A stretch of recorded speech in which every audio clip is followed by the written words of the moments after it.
M Q M نے جماعت اسلامی کو احتجاج میں شرکت کی دعوت دے دی ہے. مسئلہ جو ہے وہاں پر آپ کے علم میں ہے جس طریقے سے حلقہ بندیوں کے حوالے سے اور بلدیاتی انتخاب کے حوالے سے ایک کشمکش اس وقت ہم دیکھ رہے ہیں کہ وہاں پر چل رہی ہے. جی دیکھیے، کراچی اس وقت جو ہے، کراچی کیا پورا سندھ جو ہے وہ ایک طرح سے پولیٹیکل ایکٹیویٹی کا جو ہے ہب بنا ہوا ہے. آپ کو معلوم ہے کہ جو شہری علاقے ہیں سندھ کے، خاص طور سے کراچی، حیدرآباد اور سکھر، وہاں پر چونکہ ایم کیو ایم کا دعویٰ یہ ہے کہ سب سے زیادہ بڑا ووٹ بینک ان کا ہے، اس لیے شہری علاقوں کے حوالے سے جو ایم کیو ایم کی سینسٹیوٹیز ہیں ان سے ہم سب واقف ہیں. چاہے دور آج کا ہے جو ایم کیو ایم مختلف دھڑوں میں بٹی ہوئی ہے، یا اس سے پہلے کا دور تھا، ان تین علاقوں میں اس کے سٹیکس ہمیشہ سے بہت ہائی رہے ہیں. اور اب بھی ان کو تین اعتراضات ہیں جو الیکشن ہونے جا رہا ہے اس میں. ایک تو ان کا خیال یہ ہے کہ یہ جو دھڑے بندیاں جو حلقہ بندیاں کی گئی ہیں، یہ جو ہے اس کی بنیاد وہ سینسس تھا جس کے اوپر ان کی بہت ریزرویشنز ہمیشہ سے رہی ہیں. اور دوسرا ان کو اعتراض ہے کہ کراچی میں ووٹ کم گنے گئے، یعنی جو مردم شماری ہے اس میں کراچی کی پوری آبادی کی بجائے آدھی سے بھی کم آبادی جو ہے اس کو کراچی کے شہری گنا گیا ہے. یہ تین ریزرویشنز ایم کیو ایم کی بہت سٹرونگ ہے، جس کے اوپر وہ پہلے پیپلز پارٹی سے مذاکرات کرتی رہی ہے. پھر الٹیمیٹلی انہوں نے حکومت کو بھی یہ دھمکی دے دی تھی کہ اگر حلقہ بندیوں کا معاملہ حل نہ ہوا تو ہم شاید حکومت بھی چھوڑ دیں گے. الیکشن تو ہمیں لڑنا پڑے گا ہی، لیکن ہم پھر حکومتی پارٹی کے اتحادی کے طور پر یہ الیکشن نہیں لڑیں گے. دوسری طرف پیپلز پارٹی ہے جو کہتی ہے کہ الیکشن کمیشن کے فیصلے جو ہیں اور جو عدالتوں کے فیصلے ہیں اس کے مطابق الیکشن تو وہ بہرحال ہونا ہی ہونا ہے، اور الیکشن کرانا حکومت کی مجبوری ہے، اس لیے کہ اس کے اوپر یہ ذمہ داری ہے کہ وہ لوکل باڈیز کے الیکشنز کروائے. تیسری طرف اس کی ایک اور بڑی سٹیک ہولڈر جو ہے وہ جماعت اسلامی ہے. جماعت اسلامی کی پوزیشن میں تھوڑی سی سافٹنس آئی ہے. پہلے وہ بھی الیکشن کا بائیکاٹ کرنے پر آمادہ تھی، لیکن اب انہوں نے کہا ہے کہ ہم ریزرویشنز کے ساتھ الیکشن میں تو ضرور حصہ لیں گے، لیکن ہماری ریزرویشن جو ہے وہ اپنی جگہ بالکل قائم ہے. وہ کہتے ہیں حلقہ بندیوں پر بھی ان کے یہ کراچی کا معاملہ کس کروٹ بیٹھ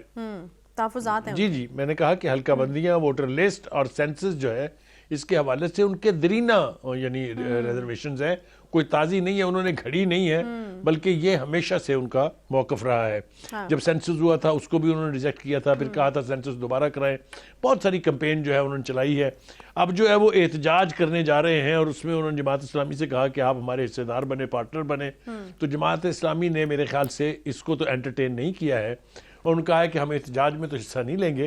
الیکشن میں حصہ لیں گے، لیکن ہماری ریزرویشن جو ہے وہ موجود رہیں گی. تو کراچی میں میرا خیال ہے اگلے چند دنوں میں اور زیادہ جس کو کہتے ہیں پولیٹیکل اپ ہیولز جو ہے وہ ہمیں دیکھنے کو ملے گا. لیکن جو دوسری بات آپ نے کی کہ اس کے علاوہ کیا ہو رہا ہے، تو ذرا چلتے ہیں کراچی سے لاہور واپس آ جاتے ہیں. پنجاب کو کس طرح سے مس کیا جا سکتا ہے؟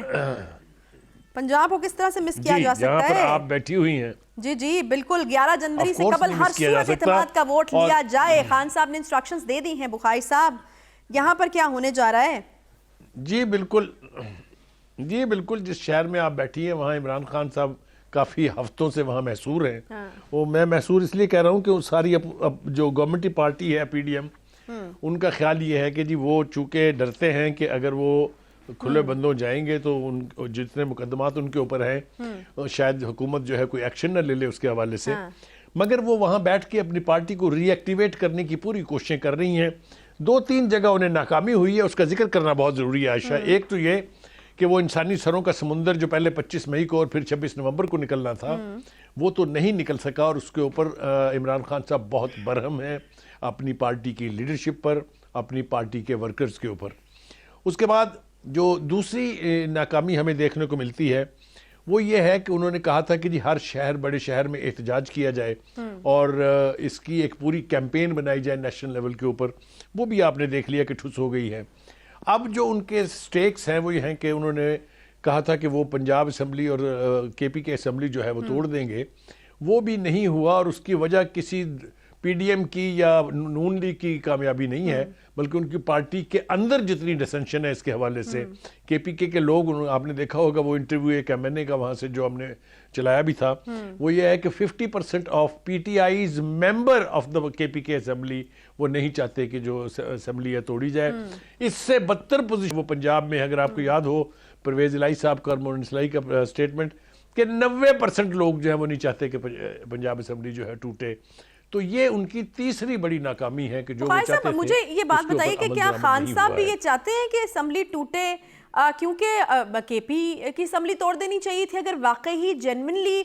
جو ہے یہی مدعا ہوتا کہ اسمبلیاں ہی توڑنی ہیں؟ مجھے تو ایسا لگنا شروع ہو گیا کہ خان صاحب شاید ایک پولیٹیکل شو جو ہے وہ ہر وقت لگانا چاہتے ہیں اور پولیٹیکل ایکٹیویٹی جنریٹ کرنا چاہتے ہیں، اور سیاسی طور پر متحرک رہنے کے لیے اس طرح کے جو ہیں وہ چیزیں ہوتی ہیں۔ تھوڑی سی اگر ہم ریکال کریں، اگر آپ کو یاد ہو جب 26 نومبر کو انہوں نے تقریر کی تھی، جو وہ لوگ کوئی 10-20 ہزار کے قریب لوگ جو جمع تھے وہاں پر وہ اس وقت ایک فیس سیونگ چاہیے تھی ان کو، اس لیے کہ اسلام آباد پہ قبضہ تو نہیں ہوا، تو انہوں نے اس وقت وہاں فوری طور پر جو کچھ ان کے منہ میں آیا وہ انہوں نے کہہ دیا تھا، اس لیے کہ ان کی پارٹی کے سارے لوگ حیران رہ گئے تھے یہ سن کے جب خان صاحب نے یہ اعلان فرمایا کہ ہم کے پی کے کی اور پنجاب کی اسمبلیاں جو ہے وہ تحلیل کر دیں گے۔ ان کا خیال یہ تھا کہ یہ ایک ایسا ٹیکٹس یا ایک ایسی موو ہوگی جس سے حکومت پریشر میں آ جائے گی اور وہ فوری طور پہ نئے جنرل انتخابات جو ہیں، جو عام انتخابات ہیں، وہ کرانے پر راضی ہو جائے گی۔ لیکن جب حکومت کی طرف سے یہ جواب ملا کہ ہم یہاں ان دونوں صوبوں میں بھی بائی الیکشن کروا دیں گے، تو وہ موو بھی ان کی ٹھس ہو گئی ہے۔ اب آ جائیں جناب، آپ جو ووٹ آف کانفیڈنس لینا ہے جناب پرویز الہی صاحب نے، اس کے اوپر بھی میں نے اور آپ نے اپنے پروگرام میں 2 سے 3 مرتبہ یہ کہا تھا کہ پی ٹی آئی کے پاس نمبر پورے اس لیے نہیں ہے کہ ان کے کوئی 22 سے لے کے 26 تک افراد جو ہیں وہ شاید آن بورڈ نہیں ہے اس حوالے سے۔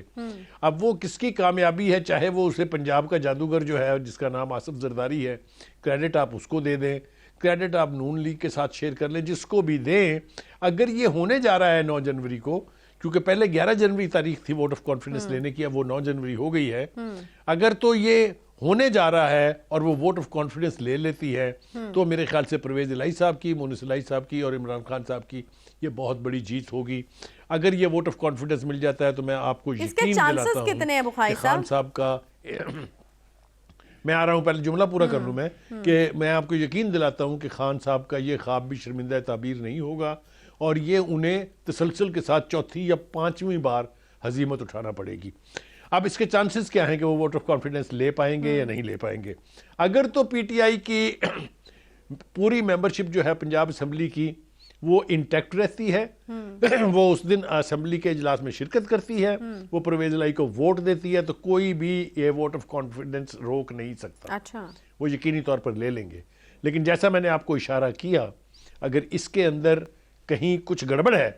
یا جو دوسری سیاسی قوتیں ہیں وہ کچھ گڑبڑ کرانے میں کامیاب ہو گئی ہیں تو پرابلم بہت سیریس ہوگا۔ آپ کو یاد ہوگا جو ایک ریلیجس پارٹی ہے جس کا ایک ووٹرز کی خاتون نے تو باقاعدہ پبلکلی پریس کانفرنس میں کہہ دیا ہے کہ میں پرویز الہی کو ووٹ نہیں دوں گی، لیکن پرویز الہی صاحب اور مونس الہی صاحب بہت مطمئن نظر آتے ہیں، ان کا خیال یہ ہے کہ وہ آرام سے ووٹ آف کانفیڈنس لے لیں گے۔ اب ذرا آ جائیے جناب، جو عمران خان صاحب نے سب کچھ فرمایا اس کے اوپر اپوزیشن کیا کہتی ہے، خاص طور سے